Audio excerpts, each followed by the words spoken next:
Yuk, main game sambil belajar IPA bersama Ibu Via. Di bab ini, kita akan membahas tentang materi getaran dan gelombang. Materi ini terbagi menjadi 4 bahasan utama, yaitu getaran, gelombang, bunyi, dan cahaya. Pada video sebelumnya, kita sudah membahas tentang gelombang bunyi bagian 1. Sekarang kita akan membahas tentang bunyi bagian 2. Menurut kamu, mengapa ketika bernyanyi di kamar mandi, suaramu terdengar semakin besar? Pada subbab bunyi bagian 2, kita akan membahas 2 tujuan pembelajaran. 1. Identifikasi pemantulan bunyi. 2. Manfaat pemantulan bunyi. Sekarang kita bahas tentang apa itu pemantulan bunyi. Jadi pemantulan bunyi terjadi ketika gelombang bunyi mengenai permukaan benda yang keras, seperti dinding.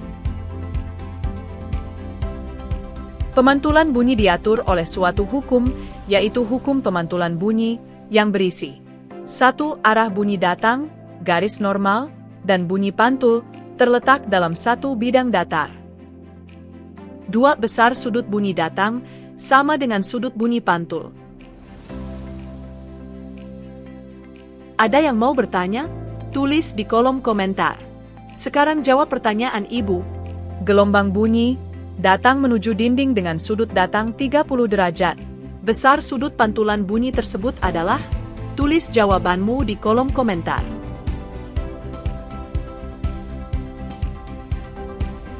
Jawabannya adalah sama-sama 30 derajat.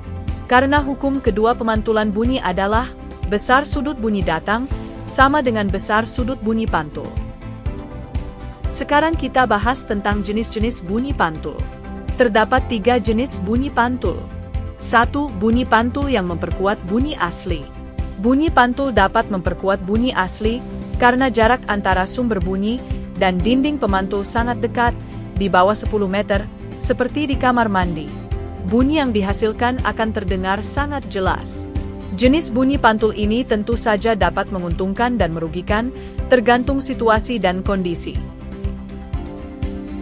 2. Gaung atau kerdam. Gaung atau kerdam adalah bunyi pantul yang terjadi karena jarak antara sumber bunyi dan dinding pemantul tidak dekat dan tidak terlalu jauh, ada pada rentang 10-25 meter. Contohnya seperti di bioskop. Bunyi pantul yang dihasilkan akan terdengar kurang jelas, karena sebagian bunyi pantul terdengar bersamaan dengan bunyi asli. Contohnya ketika kita memanggil nama Bella, bunyi pantul yang terdengar tersisa la. Jenis bunyi pantul ini cenderung merugikan, sehingga diperlukan peredam bunyi berbahan lembut atau lunak, agar bunyi pantulnya teredam. 3. Gema. Gema adalah bunyi pantul yang terjadi karena jarak antara sumber bunyi dan dinding pemantul jauh, berjarak di atas 25 meter. Contohnya seperti ketika berteriak di lereng pegunungan. Bunyi pantul yang dihasilkan akan terdengar jelas, karena bunyi pantul terdengar setelah bunyi asli selesai.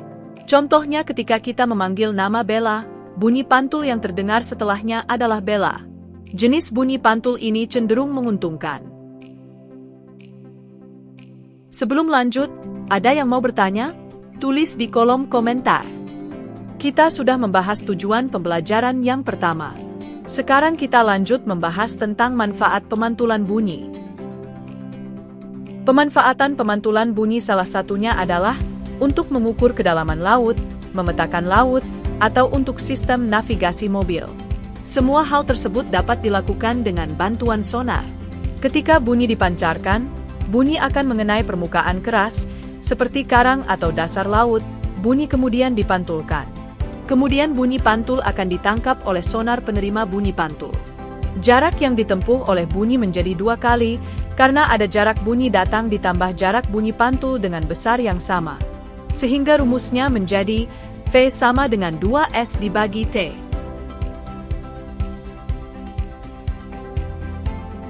Pemanfaatan bunyi pantul selanjutnya adalah ekolokasi atau biosonar pada hewan-hewan tertentu, seperti kelawar dan lumba-lumba. Biasanya digunakan untuk menemukan makanan. Ada yang mau bertanya? Tulis di kolom komentar.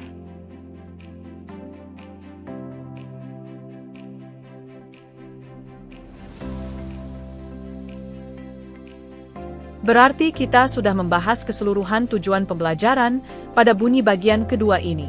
Di pembahasan selanjutnya, kita akan membahas tentang materi gelombang cahaya bagian 1.